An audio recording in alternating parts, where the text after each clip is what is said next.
What's up? This is Alaric Ong, and today I'm here with Jeff Brewer, and he's a leading product launch expert to other online experts. Okay, he's the founder of Launch Hacker Lab, an online community that teaches entrepreneurs how to increase their income, build a community, and have a greater impact in the world by achieving their most successful product launch possible.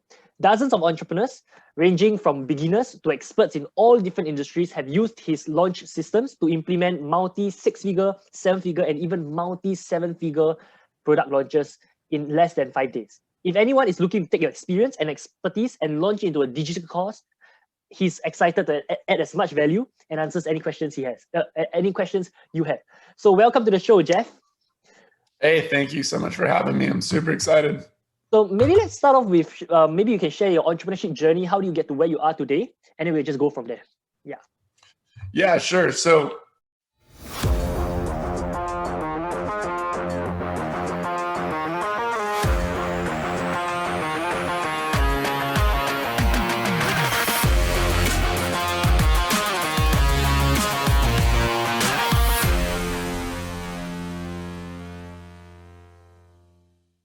I luckily just kind of really fell into what I'm doing now.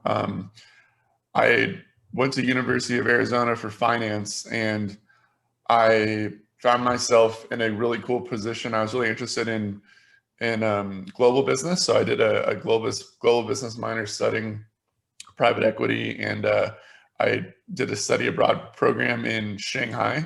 So I loved my trip there, and I was working with a really amazing Chinese firm. So I had actually planned to move back and live in Shanghai after university. So in the meantime, right after I graduated, I was taking a short extra kind of investment banking class because the private equity manager of the firm said, hey, I'm moving to a bigger firm. Mm-hmm. In a month. So I want to bring you onto the bigger firm. Give me about 6 months and then I'll bring you over. So I said, sounds great. Why don't I take this investment banking class in the meantime? And my mother at the time, she was the chief operating officer running the largest aircraft painting company in the world. So they painted American Airlines, Delta, Southwest, Air Force One, the president's plane. And they also owned a marketing agency. Mm-hmm. That did all their internal marketing and did some marketing for some other bigger brands. So she said, hey, do you want to come and do some accounting for the marketing agency to make some extra money in the few months before you leave? I said, sounds great. Awesome. So I was doing that, learning the business, doing some accounting. Coincidentally, a couple months later, a private equity firm purchased the aircraft painting company for about $70 million. It was a very large acquisition. And in the acquisition, they said, hey, we only invest in aviation, medical, and energy businesses. It doesn't make sense for us to own this marketing agency. So we're going to spin it off in the acquisition. So the CEO of the airline painting company went to my mom and he said, hey, what should we do with the business? And this was in about 2012. So this was when Facebook, Twitter was just really booming and social media finally was becoming a thing. Businesses finally had the epiphany, like, we need to be investing in this stuff to acquire clients. So being the business savvy woman that she was, she said, well, I will buy it from you. And he said, okay, great. She called me the next night and said, hey, I just bought Digital Eye, the marketing agency. Do you want to be a partner and do you want to grow it with me? And I've always been, an entrepreneur at heart, even though I knew I wanted to get in the finance first. So I said, hey, instantly I was like, screw the plans to get in the finance and work for someone else. I'm going to be an entrepreneur and partner with my mom and start getting into entrepreneurship right away. The fact that it was marketing was just, that was just where the opportunity was. And, about 9 years later, I've been doing digital marketing, working with some of the biggest brands and now working with some of the biggest marketers and entrepreneurs online. I did transition my focus about 2 or 3 years ago to be, we used to be a done-for-you digital marketing agency that was building websites, mobile apps, doing SEO, social media, kind of like an all-in-one service agency. But what I found doing that was that if you try to be everything for everyone, you will actually end up being nothing for anyone, right? And what I mean by that is when you're establishing a brand, especially a personal brand, you need to try to be the best in the world at one thing. That way, whenever someone that way you take advantage of the word of mouth effect. And what the word of mouth effect is, you want to be in people's mind as the leading expert in that thing. That way when they're talking to anyone about their business and their normal day in life, and that person says, hey, I want to do that, they think, oh, that is the person I should connect you with. So for me, that ended up being product launches, and I can talk a little bit more about product launches and what I do there, but that pretty much, I found like the top marketers in the world were known as the best at one thing, and that's what I had to do. And then I started niching down just into product launches, and about 3 years later, that's exactly what I've been focusing on and doing. And I've seen my business grow exponentially since I made that transition. So that's the big lesson that I would tell everyone, whether you're a beginner, intermediate, or expert starting out. Niche down, focus, and try to be the best in the world at one thing, and you'll see your business exponentially grow. Awesome. Okay, that's a good question. That's a good insight. So like for me in Singapore, I focus on Facebook marketing, but I'm trying to pivot out of Facebook marketing and do something that really makes me excited, which is like automated webinar funnels. So have you tried changing your niche before, and how do you successfully do that? Yeah.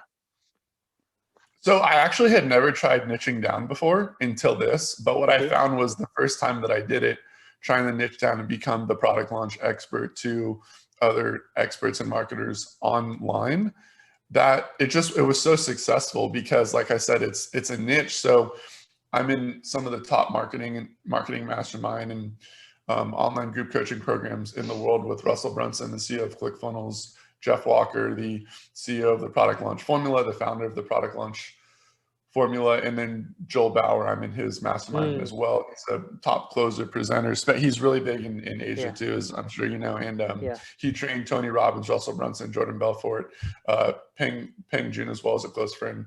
He trained him, and Peng's actually the one that made me get in and do it. But what I found is like learning from all of these top marketers, when you're in the mastermind and you're talking about your thing, and you're networking with other top level people, if you become known as that person in that field, anytime someone has a question about it, anytime they're doing a launch, people will just call me and they'll say, hey, I have someone you need to work with. Hey, I'm doing a launch. If I reach out to them, I'll say, hey, did you know here are the top launch strategies that are going on? And I really, up until this point, haven't had to like market my business or my personal brand online at all. It's been all really like word of mouth referral stuff. I'm now in a position where I'm starting to scale my program and rolling out a group coaching program, because all I've been doing in the past is working with people one-on-one. So that's another big lesson that I learned, is one-on-one can only work for so long if you're trading time for money. Correct. I actually was in a position where I was trading time for some larger money for doing some revenue shares and not just a flat consulting fee. So I was able to participate in the upside of some of my client product launches. However, it was great to start the transition because I was playing for the impact of reach as many people as possible, which starts with collect as many success stories as possible, right? Like I'm a big believer that he or she who has the most success stories wins. So when you're starting out, when you transition to a new niche, I would recommend having a service-based model where you're working with people in either a one-on-one or group coaching setting, so you can work with more people at a deeper level, increasing the probability of you getting them a successful, tangible result and transformation, because that's going to lead to more clients as a percentage of the clients you're working with becoming a success story for you. Then when you have a lot of success stories, you then can start marketing them to acquire more front-end, leads, front-end funnel clients, people to get on your webinar or your product launch to buy your digital courses, and or then people to get into your scalable group coaching. So that's where I'm at now. And I have plans to impact, thousands of people in my programs directly this year. I also, speaking of, you being in Singapore and Asia, I just launched my first group coaching program in 2019 in Japan. So I'm the first American entrepreneur to actually go to Japan and teach the top marketing strategies and top product launch strategies to the Japanese entrepreneur who speaks Japanese from English-speaking people. So I have a translator on my team. So I have the first group coaching program where I'm delivering content like this on Zoom in real time. And my translator translates my slides in advance and translates me speaking in real time. And then at the end of all my presentations, the people in my community ask me back questions in Japanese. My translator will translate it to me. I'll answer in English, and he'll translate it back to them in real time. So it's the only group coaching program that I've heard of where there's real-time translation going on, being delivered from an American English-speaking entrepreneur to a Japanese-speaking group. So I'm going to start scaling my front-end programs and everything in Japan as well, simultaneously to doing it here. And speaking of niches, like your niche doesn't just have to be an area of expertise. It can also be a market, right? It can be a local market, it can be a regional market, it can be a national market. In this case, I niched down and said, hey, there's no American marketers and entrepreneurs marketing to the Japanese entrepreneur because of the location proximity, the barrier to entry. The translation problem is a big problem. I spent a lot of time and money figuring that out. And when I figured it out, I just realized like how few people are doing it. So you can actually like you could take something what might be a red ocean and a highly competitive thing in one market and just transition the location and the marketplace and be marketing to a new market. And you now become the blue ocean category king, industry leader in that space. So if you like Facebook ads, you could be the top Facebook ad person for accountants, right? Or lawyers. Like you can niche down per like industry or niche or category. It doesn't just have to be like a service type niche. Okay. So how do you help people to launch, like, okay, what are the steps to launch a product? Or, if you don't mind sharing, yeah. Yeah, so there's dozens of different launch strategies, right?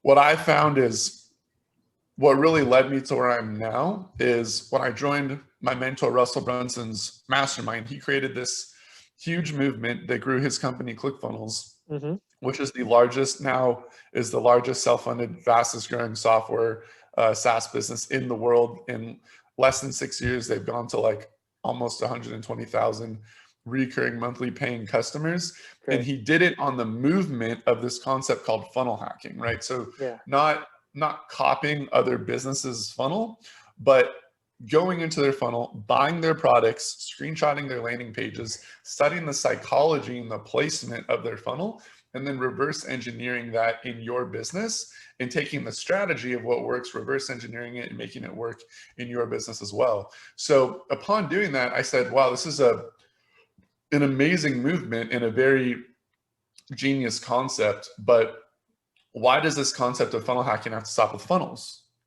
right? And I said, why can't I use the same concept of funnel hacking and do it with product launches and do launch hacking? Yeah. So then I started launch hacking the product launches of the top marketers in the world and studying their entire product launches from start to finish. And I was looking at every part of their launch over the course of 2-week periods, watching the pre-launch content videos, recording their videos, transcribing them, studying them, really not trying to copy them. But again, same thing, like what's the deeper message, reverse engineering the process and system, getting a nugget here, a nugget there. And then over the accumulation of years and years and years of doing this launch hacking process, I then incorporated it into my clients' businesses, found out what worked and what didn't across dozens and dozens of product launches in different industries from beginners to intermediate to expert. And I started finding out what are the product launches that work at scale for beginners? What are the product launches that work at scale for experts, right? And what I found was the number one launch that I'm loving the most right now for people who are beginners, intermediate, or experts, but especially beginners, because I think they have a lot of mental roadblocks and financial roadblocks in their head to actually starting. That product launch is the challenge launch. And you've seen this year, especially in 2020, a lot of top marketers and entrepreneurs are doing this concept of doing either a free challenge or a paid challenge to their community. And the reason why this is such a trending challenge topic right now, like Russell did it, and he said in our mastermind, guys, we had more people join ClickFunnels as a member in 6 weeks using our one funnel away challenge than we had in the previous 2 years. Wow. And if you think about that stat for a recurring revenue company that has almost 120,000 paying customers each month in their business at the time of this interview, that's a monumental statement. So I think it blew everyone in our mastermind away, and we kind of all just started doing it, and it worked. It was the best front-end launch strategy for every single person in the room. So I said, hey, I need to really go into this and dive into this in detail. So I interviewed everyone in our mastermind who did a challenge launch, because everyone was doing a bunch of things awesome. So same thing, I saw like what were all the golden nuggets from everyone, put it into this challenge launch system of my own, and started doing it with a lot of different clients, both here and in Japan. And it just started working amazingly for every single person. So high level, real quickly, we could spend hours talking about this one launch strategy, but real quickly, the concept is I love doing a paid 14, 21, or 30-day challenge, because I truly believe instead of doing like a free 5 to 7 day challenge, which a lot of other people are doing, people who pay attention, right? Even if it's a little dollar amount, typically we're doing these somewhere in the $47 to $97 range to join our challenge. And then we'll show them an order bump and then 2 upsells on subsequent pages. We're trying to aim for like even though the challenge is around $47, our goal is around like a $70, $75 plus average cart value, right? Because there's always going to be a percentage of the people who buy your challenge that take your upsells, right? So you're getting paid to acquire $70 plus on average to bring people into a private community to deliver a micro transformation for them in the next 14 to 21 days. And why this is so powerful as opposed to other launch strategies like, the product launch formula or the webinar, which are the other 2 launch strategies, is those methods of launching, it's the expert delivering content to the viewer, and the viewer is consuming the content. In the challenge, the viewer is part of the content. We are doing this together, not you're listening to me. So every day in the challenge, there's 3 things we're doing. We're putting people into a private Facebook group. And then for, let's say, 14 days, we're going to go live every day in that challenge for 14 days, anywhere from 10 minutes to even up to an hour. I've done challenges like that where the content is that long. And in that challenge, and how you make it unique is you will teach them a new topic, right? So first of all, you have to define your transformation. So for example, I just finished a challenge. It was a list building challenge, right? It's a 14-day list building challenge. So I said, hey, in the 14 days, you're going to go from where you're at to launching your lead magnet and building your list and growing your list, right? So then I need to reverse engineer the steps of each day. So all the steps in week 1 got them from not having a lead magnet to designing a lead magnet and getting the lead magnet funnel live, right? And then, so it was the creation of the asset. Week 2 was all about distribution. So I told them, here are 6, 7 different distribution strategies that you can use to get people on your lead magnet for free without using paid ads, right? So every day I took them through a live that said, hey, here's the thing I'm going to teach you. And then here's the assignment that you need to go and do to implement what I just taught you. And then after you complete your assignment, come back and post that you completed your assignment here to get feedback from myself and the rest of the community. And I'll give you your completion badge for today's assignment.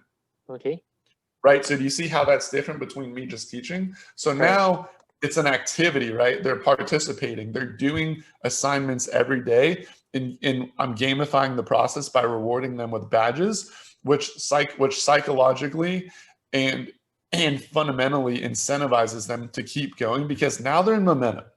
Now they've done something they've never done. They've actually taken action and they're getting results. Their lead magnet's done now, right? Now it's more logical that they're going to launch their lead magnet funnel. And by the way, you need to make sure that you're giving people, like, where are the roadblocks that they might mess up on, and give them assets so that they don't mess up on those assets or make excuses to not do them. So let me give you an example of what I did in this challenge launch. Instead of saying, hey, go create new content and design your lead magnet in the next 3 days, I said, guys, don't create anything new. Take some piece of content you already have, and then here's a Canva PDF template. Take the content you have, plug it and play in the Canva PDF template that I'm giving you, and just personalize it, and then click save. So now a process that might have taken them weeks in their head now has taken them out, maybe an hour, right? Now the majority of people in the challenge have their lead magnet done and it's ready to roll. Now, instead of saying, hey guys, put a lead magnet funnel up, which would require them to research what kind of funnels or sites to have, which require them to actually hire some tech person to do it, I said, guys, I use ClickFunnels. It's the best funnel building software in the world. Here is my ClickFunnels share funnel template that I use for my lead magnets. All you need to do is change the headline here, create an account, change the headline, replace my PDF with yours, connect your email autoresponder, and that's it. And by the way, if you're having trouble with that, come on live from 12 to 2 p.m. Eastern time, and my funnel guy will be on there to help you do all this stuff step by step if you're having any issues, right? So do you see how most people that would have launched the same challenge as me would have messed it up? But because I did all those extra steps to make it no excuses for anyone, if they actually have, you know, like a second grader could have done this stuff if they tried to do the work, right? Now then I focus on the distribution strategies in week 2 after their funnel's up, teach them how to use Facebook groups, going live, posting content, getting interviewed by other experts, right? All these distribution strategies to get free content. And then you're sending all those free content traffic sources to your lead magnets so that you can be building your list, right? Now, they've been in the challenge, their list is built after 2 weeks, or at least the genesis of starting to build a list happened after 2 weeks. They've now got, they're in momentum. They've had a greater transformation than they've ever had for that low of a price point in that short of a time frame. So any logical consumer of content and or buyer of a product would be then saying, how do I get more of this? Jeff knows what he's talking about. He's given me a lot of value for the small price I've paid. I've invested in $1,000, $2,000 courses and haven't gotten this much done in this short of a time frame. So what's next? So then I'll say, guys, logically, now that you have your list, it's great. You can keep growing your list after this challenge is over. But there's no point in having a list, and you can't build a business just on having a list if you're not monetizing that list. So I want to invite you to the live graduation training, in which I'm going to show you how to build a process to start to monetize your list. And I'm going to give you my 3 secrets to my 3 different top monetization strategies to monetize your list. Now, everyone logically that just built their list is going to want to learn how to bring this full circle and monetize their list, right? So on that live graduation training, I'm giving away prizes to the people who actually finished and participated. So now everyone wants to attend live, right? And then on the training, I'm teaching them how to monetize. And then at the end of it, this is really a webinar in which I make an offer for them to join my digital course. That's a $1,000 course in which I'm going to teach them my top monetization strategies, how to grow your list even more, and then how to monetize that list further, right? So within a 21-day time period and a 5-day open cart period, that's why at the beginning of the intro, it's all less than 5 days, because that's where you're making the monetization. I've now taken people from not knowing who I am to lead to buyer of the challenge to then investor of the course. And I converted 20% of my challengers to buying the $1,000 course. And I truly believe this is the simplest, easiest product launch strategy for anyone, anywhere, any niche with any experience or skill level to start a product launch within 30 days. So on the front end, you were already profitable. You were already making $70 per customer. So what's the average order cut value? Yeah, so for that specific challenge, it was $76. I've done challenges that range from anywhere from 67 on like the low end. And that was with a $37 challenge, not a 47, but 67 on the low end. So typically it's in the 70s. Okay, so let me so the challenge is $47. The average order cut value is about $70. Is it? Yeah, and then I've had challenges that have been as high as 120. Okay. Okay. And how much is the cost to acquire a customer? Yeah, so that's a good question. I think it really ranges from how big is your audience before you start, how warm is your audience before you start, what is the last time they purchased, so the frequency of people on your list. And then are you trying to acquire people who are retargeting ads or just cold traffic, right? So if it's cold and you're, say you do this, you then take it evergreen and it's all about acquiring cold traffic, you're probably aiming just to break even. Okay. Right. So if you're like somewhere in the $60 to maybe $80 range to acquire a challenger. However, most people I'm helping do this challenge, they have some type of audience, even if it's small, that they've never sold this type of product to. So most people, if you have some type of relative audience, even if it's in the hundreds of people between email and social, you still should be able to get 25, 50, 100 people in this challenge pretty easily. And I've had a bunch of people run their first challenge without running any ads.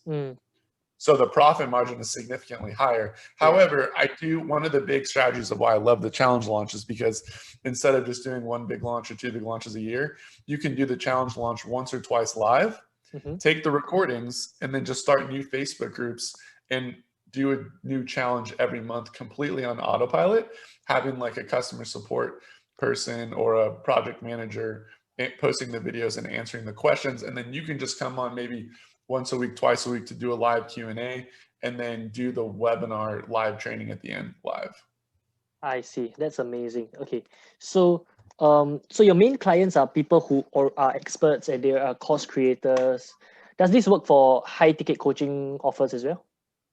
Yeah, of course. I mean, I think the biggest thing that people don't understand is with a product launch, it's a mechanism to educate, add value, in some cases like the challenge, to even deliver a transformation prior to people getting on your sales mechanism, which is your webinar, to then sell them into either your core offer, which is your digital course, or your membership site, or your group coaching done with you program, or even your agency done for you service, right? The problem is that people are still marketing like this is 2015 or 2016, where every single marketer under the sun was just running Facebook ads directly into a weekly live webinar or an evergreen webinar, right? And some people, a lot of people still do that. The problem is when that happened, a bunch of people just bought 5, 10, 20 courses in 1 year from those webinars and didn't go into the course, open them, or take action. So a lot of people got buyer's remorse from a couple years ago from buying a bunch of products like that and not using them. So people are more price conscious today. They want to, and because there's also way more marketers creating way more content, delivering way more value for free, right? So now like our barrier before purchase is higher. So your consumers, they need to know who you are. They need to know you. They need to like you. They need to trust you. They need to understand you. They need the value from you. They need to have some type of education, value, transformation delivered. They need to see your success stories, right? They're researching you more. They want more from you. And then there's going to be a percentage of those people who want to go and graduate and get into your next level program and get the next results faster, right? So I've done product launches with multiple clients who had agencies where we're getting them on a webinar and then telling the call to action is apply to join our agency done with you program, or our group coaching, or I'm sorry, our agency done for you, or our group coaching done with you. So that call to action would be, hey, click here to apply. Tell us more about you. We'll see if you're the right fit, and we'll jump on a call. Then you would close them on the phone. Then that person, but where most people mess that up is they don't have a value letter to downsell people, and they're just getting on the phone with everyone, right? So if you're first trying to sell high ticket out of the gate, you want to make sure you have a reverse value ladder, right? So everyone thinks about the value ladder and they think, oh, lead, front end funnel, low ticket or challenge, and then course, and then group coaching or done for you or one-on-one, right? But there's also a reverse value ladder that's true if you're selling high ticket first. So you shouldn't be getting people on the phone with you. You shouldn't be getting on the phone with people who aren't relatively qualified to make the investment if you have price or experience parameters of people that work with, right? If you're going to work with beginners and anyone in your high ticket program is a relatively low price, sure, you can get on the phone with more people, but you don't want to waste the time of yourself or your closers. So if you're getting on the phone with most people who are qualified, you're going to increase your closing ratio too, right? But if people aren't qualified, what most people do that sell high ticket is they're like, oh, that person's not qualified, they're not the right fit, and they just let them go. So, but you're letting 70, maybe even 90% of the people who are becoming leads just disappear instead of figuring out a product to monetize them, right? So what I do and what I recommend is to then send those people to some type of training in which you can then be like an evergreen webinar to sell them into your course, right? So I think that's the most important thing, is whether you're doing a product launch to sell a course. Also, another thing I'll do with that I think most people that do product launches do not do this. Every single product launch I do, on the very next page, that's the checkout page after they go on a webinar or a 4-part video series and buy the course. On the very next page, I will show them an application page with an application sales video that sells them in like a mini 5-minute video on joining the group coaching program, right? So it'll say, hey, congratulations, you're in. Welcome to the program. We're so excited to have you here with us now. We've already been getting a bunch of emails from you guys saying, hey, we're so excited to learn from you. We want to learn your framework and get this result, but I really just don't have time to go through the course. Can I pay you more money to learn from you and your team? Or is there a way I can like get the result faster? So if you already bought the course and that's not you, don't worry, you're in the perfect place at the perfect time. Just skip this video and keep moving forward. But if that is you, if that resonated with you, if you're someone who values your time a little bit more than your money and you would rather invest more time to get the results faster, learn from our mistakes so you don't make the same mistakes, and have either me, myself, and my team looking over your shoulder and answering your direct questions so that you can reach success faster, we would love to see if you're the right fit. So please click the link below, fill out that application so we can learn a little bit more about you to see if you're the right fit. And if you are, we're happy to get on a call with you and tell you a little bit more about our program and how you can work with us, right? So that you will now get a percentage of people, just like on the front end funnel with the challenge I was explaining, there will always be a percentage of people who apply to that group coaching, get on the phone and get closed by you to join your group coaching program. So where most people mess this up is they wait 3 months down the road until the course is done, or they wait to sell people into a live event or a virtual event to offer their high ticket program. But what they need to realize is because of what we call buyer relation, your buyer will never be as warm as they are in that second after they just made that first purchase, right? So why wait until they've cooled down? They're in momentum. Their buyer relation is at an all-time peak. Let's let them tell us if they want to join this group coaching program.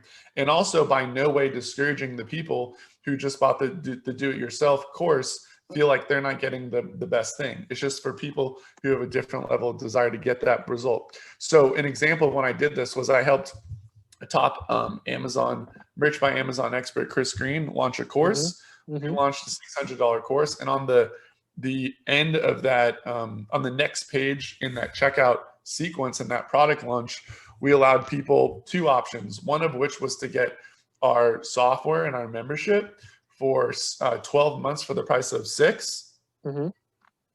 So they were financially incentivized to take a low ticket offer. And then on the next page, we did that same group coaching application sales video app process. What we found is we had 50% of the people who bought the course applied. And we had 50% of the people that we got on the phone with who applied close into a $1,500 a month group coaching program. So we generated a little over $600,000 in course sales, but we generated over $400,000 collected from the upsells. So the total launch revenue was $1.1 million in less than 7 days. But where most marketers would have only made $600,000 from the course sale, but because I'm incorporating the same upsells into the high ticket or higher ticket course purchases to send people into that group coaching program right away, we were able to generate 1.1 million, where most people doing every single thing the exact same except that one thing only would have made 600,000. And these are the small hinges that swing the big doors in your definitely. It allows you to buy more traffic and everything. So wait, so you had 1,000 buyers on a $600 course, is it? Yeah, yeah. So out of the 1,000 buyers, 500 bought 500 applied for the call, and out of the 500 that applied for the call, 250 bought the 1,500 per month sale. And how was the retention rate? Like, did they continue staying on the program? Yeah, so it's a great question. I think that's one thing we could have done better. Like, we could have retained them better and positioned it a little bit better. But it's one of those things like there's this dating app called Hinge, right? And Hinge's marketing is like, hey, we want you to delete our app. Okay. Because if you get on the app and you end up deleting it, you deleted it because you found the person you want to be in a relationship with and potentially marry, right?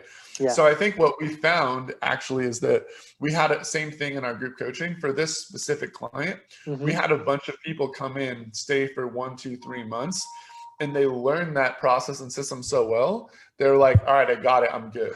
So it wasn't like people weren't getting the value, just so many people were like, perfect, I got it, let me run with this. So I think the other big thing too that we learned with this, and that I implement in a lot of my other group coaching programs now with my clients, is have some type of like experience ascension within one program. So as people start becoming more successful in your high ticket programs, have different tiers within that program or different strategies that people need to do to get to the next level once they achieve success. You don't want people to feel like they got in, they were successful, and then they've graduated from you as a coach and a teacher and an expert. You just need the position, what's the next strategy for them to do, so they feel like they're not just doing the same thing over and over. Okay, let's talk about Does that make sense? Yeah, that definitely makes sense. Let's talk about how do you fulfill the group coaching program? Like, is it one coaching session a week? Yeah. So yeah, this is a great question, and there's so many group coaching programs with so many different models. The group coaching program that I have, it's a little more unique in the sense that what I found is, I've been in Russell Brunson's mastermind for like 5 years now. I've been in Jeff Walker's group coaching program for 5 years now. And what I found is both of them position it as like an annual offer. Like they pitch the investment and they say, hey, for the year, it's this. And you can pay monthly, but this is the end thing that you're going to pay. So one big thing I found in that is I think a lot of people will join the programs and think like, okay, I bought a year. Now I have a year to launch this thing. So they'll kind of start procrastinating and delaying and start consuming too much content. Next thing you know, they're like 6 months, 9 months in, and they haven't even launched a thing yet. And then they're like, oh, it's too late for me to launch. Let me just wait for the renewal period, right? And that's definitely not true, even as a majority. But I think even as like if I was to say one flaw with just group coaching models, that would be it, is that there's a little more responsibility put on the individual, because it's not a done with you, it's not a done for you, right? It's like, hey, we're going to teach you what to do, and we're going to answer questions along the way and provide you assets, but you still have to do it. So my biggest like hypothesis and theory of starting my program is like, how do I get people launched, and how do I get people launched in the simplest way as fast as possible, so that the revenue they generate can fund the investment for the rest of the year, right? That was like my big theory of, if I can solve that one big problem, if I can knock that one domino over, I will make it so that I'm getting people launched, I'm getting more success stories that I can remarket to bring more people in. I'm serving the world and impacting the world in a deeper way, because I'm helping more people, and then that ripple effect is going into their communities. And then the third thing is they're logically just going to want to stay longer, right? So what I did was I said, hey, instead of you joining for a year, you're going to join for a 4-month intensive program where I'm going to help you guys get launched and do your next launch in 60 to 90 days. And then in the duration of the program, we're going to help you optimize, scale, drive more traffic, and then plan for the next launch. So what this did is it holds people's feet to the fire. They're coming in with momentum, and I'm telling them, I don't want your money. Do not join the program unless you're going to take action day one. Because if you don't take action, if you're just like not going to the trainings, if you're not implementing, we'll just refund your money after month one and kick you out. Because in our community, the culture is we're doers, we're executors, we're workers. It's a community of people taking action. And it's like a network effect. If you have 1 or 5 people in there who are like, this is hard, I don't get it, or I'll do it later, or I'm busy, it cripples the rest of the network, right? So I want everyone to be in momentum. So you put that pressure on people. They're like, if you join, if I'm taking your money, this is not you investing in me or investing in yourself. It's investing in a promise that you're going to take action. So a big thing I do is I don't tell people like, do whatever kind of launch you want. I say specifically, you're going to do the challenge launch. Here's my challenge launch system. We're all doing the challenge launch together. We're all rowing the boat in the same direction. So if you're in there rowing your oar in a different direction, it screws everything up. So if you're not rowing your oar in the same direction, moving the boat forward as fast as possible, this won't work. So then everyone's like, oh, there's the pressure of me to do my part to make the community as good as possible, right?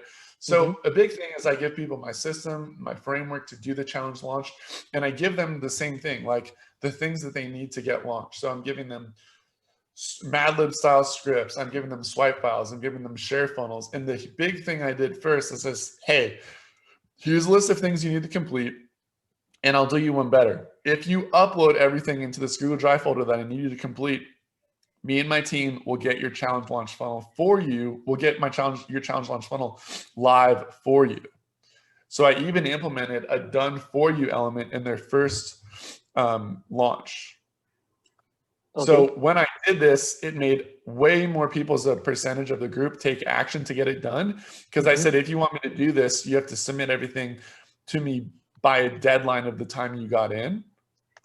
Right. So it gets people momentum, gets them taking action. And then everyone, once they give me the stuff, they're getting launched because my team's getting the funnel up. And then it's just a matter of distribution, getting traffic to get people in and then fulfilling it. And then once you do your first launch, you're not going to stop launching. Right. So I give them the strategies. Here's how to take it evergreen. Here's how to get more traffic in. Here's how to do free content and get people in a new way. So I don't know if you saw, but Russell Brunson's been doing his one funnel away challenge for over a year. He just did a free 5-day lead challenge. Yeah. And then he ascended you into his one funnel away $100 challenge the week after. Right. So you can do new front ends that get people to join your challenge, different people to join the same challenge, right? So that's what I teach them to do.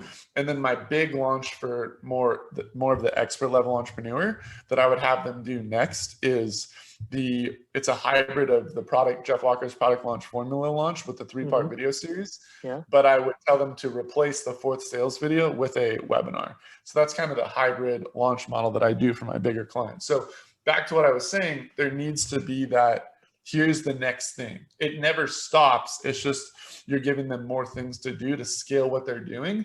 And then once they keep leveling up, once they keep being in momentum, they're never going to leave, right? So I'm all about, like, I have other coaches in there. It's not just me. I'm trying to get, everyone else is trying to get someone from 0 to 100. I'm trying to say, how do I get you to start from 50 or 60 and then get to 100? Because the journey's way easier, right? Yeah. If I can have everyone that comes to my community start at 50 or 60 and take them to 100, when everyone else is trying to get them to go from 0 to 100, I'm going to help way more people at a way faster rate. They're going to stay longer and they're going to impact the world in a way greater way. So I'm all about, like, frameworks, process, system, accountability, support. I've done so many launches, so I know where the mines, where the landmines, where the pitfalls, where the holes that you're going to mess up and fall into. And I filled those gaps so you can just put your horse blinders on and go as fast as possible to get launched in your first 60 to 90 days. And then when you're off to the races, you just never stop. So when you say 50 to 60 upon 100, like, do you mean these people were 0 and then you help them to get to 50 to 60 and then from 50 to 60 to 100, or they were already 50 to 60 before they met you? Like, they already had a proven offer. They already had, some form of something. So it's neither of those. What I mean by that statement is the assets I'm giving them. Like, I give them a full Trello system of all the action items, all the dates. I give them the calendar. I give them all their action items. I give them fill in the blank scripts. I give them a list of images to make. I say, hey, hire Design Pickle to do these images in this way. Here are the images to reverse engineer and model. I say, here's your ClickFunnels share funnel that I'll do for you. And I'll even get your own funnel launched for you, your first funnel launch for you. So because I'm like, there's a done for you element with the funnel, and because they have everything they need, like script, template, framework wise, in the system, there's nothing to figure out, right? Yeah. It's like, it's instead of giving you a blank canvas and saying, paint me a Monet, I'm giving you the Monet and just saying color in the lines. So because they don't need to figure things out, they're able to start from 50 to 60. You follow? Yeah, I follow. Okay, great. Let's talk about a little bit more about private equity. You mentioned that at the start of this interview. That's something I've been trying to explore, because right now I'm doing about 7 figures a year, but I know that I cannot get to the 8 figures or the 9-figure mark unless I buy, build, and sell businesses or acquire more companies. Let's talk a little bit about private equity. Any advice? And yeah. So it's a great question. And I think one thing that every entrepreneur thinks starting a business online is, this is the best way for me to impact the most people, and or this is the best way for me to generate revenue. Both statements are very true.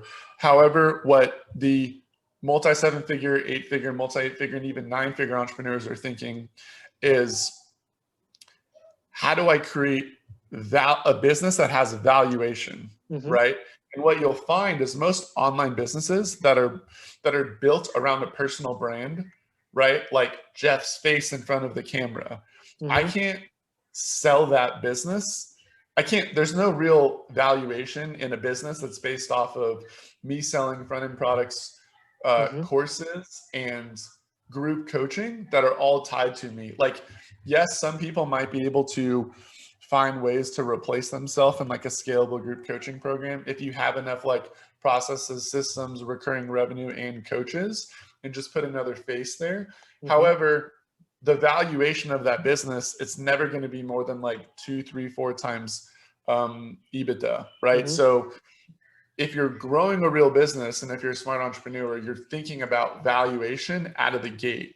So that's why people like Russell Brunson, who's been an amazing mentor to me, everything he's been doing on his quest to the $1 billion valuation has been more around, how do I bring all of our revenue that was coming in from like courses, front-end funnels, books, coaching, mastermind, and put that to, you know, the part of the balance sheet that has the software in it, the software recurring revenue in it, right?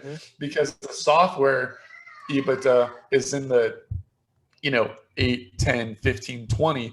He was even explaining it's closer to 20, the higher your MRR, your monthly recurring revenue, is on the software business, right? So if you're a software that's generating like $100,000 a month in recurring revenue, it's way different. It's a different EBITDA, even though it's the same industry or niche, than a software company generating 10 million a month, right?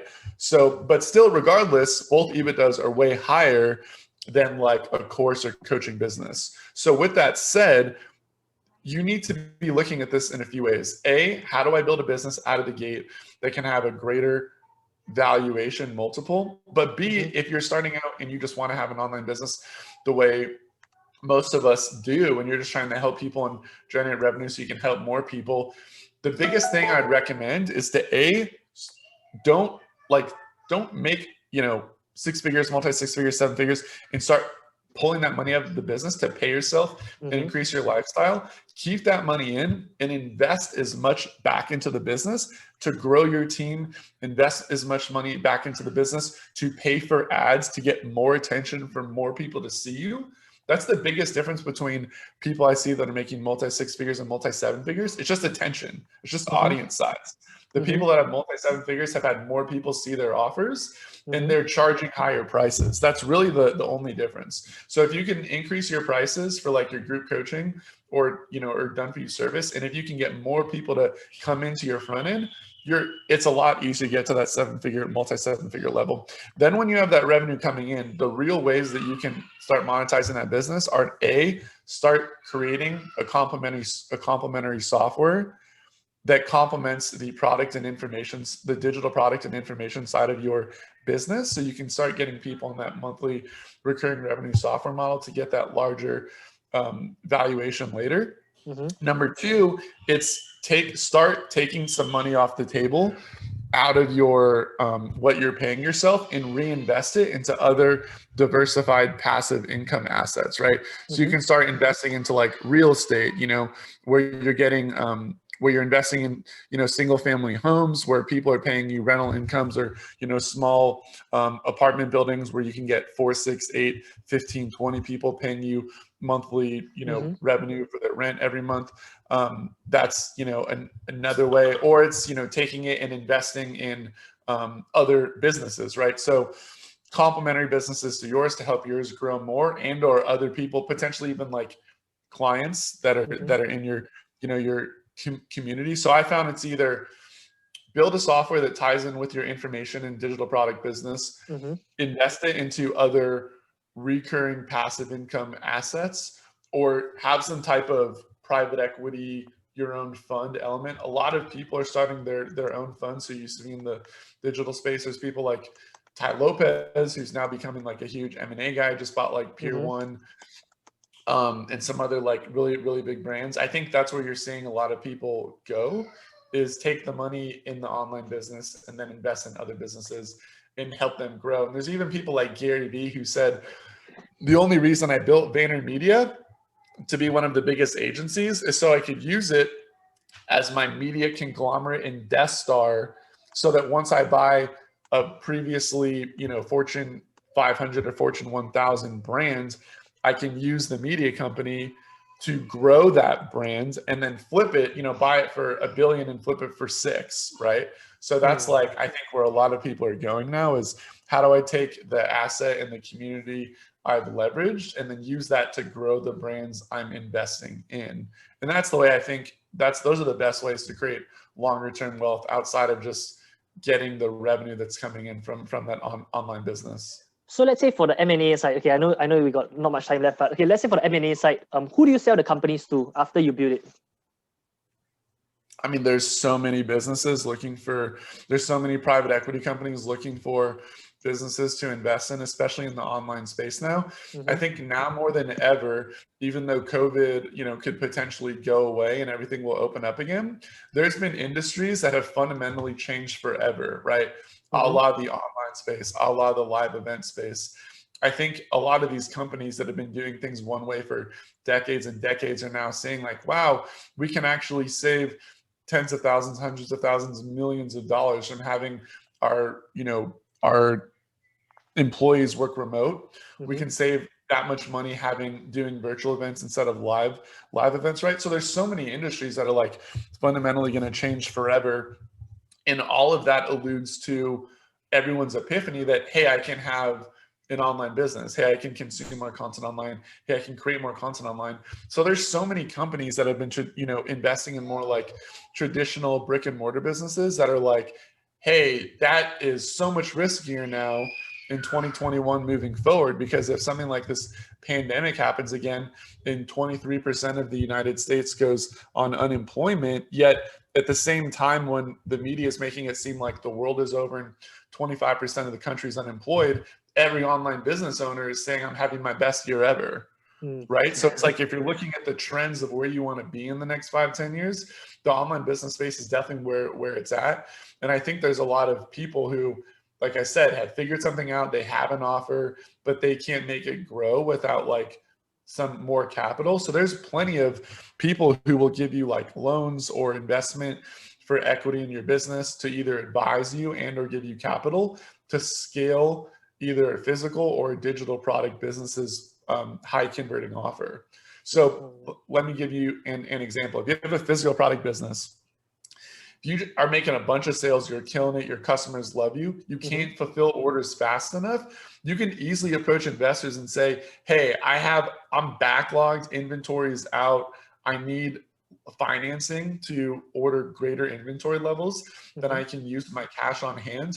So many people would invest in that business for either, for either like a debt note or equity in your business. Same thing with the information digital product business. Like if you have a webinar that's converting super well, you could easily approach an investor and say, hey, I would love to throw hundreds of thousands of dollars in paid advertising in my front end funnels to get more people in this highly converting webinar faster, right? So I think those are the ways that I think you can see not even crazy deals happen, but just like, I need financing to grow this. And I think you'll start seeing way more traditional venture capital, private equity companies, even people like I remember at our recent mastermind, this happened in our room with Russell Brunson. One of the guys in the room was talking about, hey, we have this free plus shipping offer. It's killing it. We just don't have enough cash on hand to invest in it. And Russell's like, I'll give you the cash, So I think like any smart entrepreneur is like doing what we said in strategy 3, which they're diversifying into other online businesses, right? The online businesses that are killing it are looking to invest in other online businesses that are trying to grow. So I think now more than ever, actually, and especially with social media and the ability to like just direct message people or get on Clubhouse and ask a question and get into a room, it's crazy that access to money has never been easier to get, and these conversations have never been easier to start. Sounds good. I've learned so much. I've written down so much of notes. And if anyone wants to find you, how can they reach you? Yeah, it's a great question. I'm actually on social media. I would say that's probably the best place. So you can go to my Instagram, Jeff_Brewer. I'm going to start putting out and continuing to put out a video per day there. I'm really also active on Clubhouse. I'm a moderator in a lot of the top rooms there frequently, really loving that platform and learning a lot from it. I'm Jeff Brewer there. And if you want to check out my company page, you can go to launchhackerlab.com. That's launchhackerlab.com. So guys, I put out a lot of free content about product launches to teach you how you can get started launching your products. And there's so many people today that they know that they're meant for something greater than what they're currently doing now. And luckily for you, we are living in the greatest era of entrepreneurship where it's never been easier to take your experience and your expertise and create a personal brand and launch an information and digital business to the world. We're able to connect with customers very easily, very quickly, right away. And just even with a small amount of customers, have a very sustainable, long-term, thriving business. So I would highly encourage you guys to follow me on social. I'm putting out, like I said, a video a day about how you can best do this. So hope you guys got a lot of value from the interview today, and feel free to DM me and ask me any questions that you might have. And hey, thank you so much, man, for having me on the podcast today. It was awesome. Thank you so much, Jeff, for being on the podcast. Those of you who like this video, make sure you like this video. Make sure you reach out to Jeff and maybe follow him on social media like Clubhouse and Instagram. And also, I think maybe he has some free bonuses they can give you if you message him on Instagram. All right. Thank you so much for watching, and I'll see you real soon.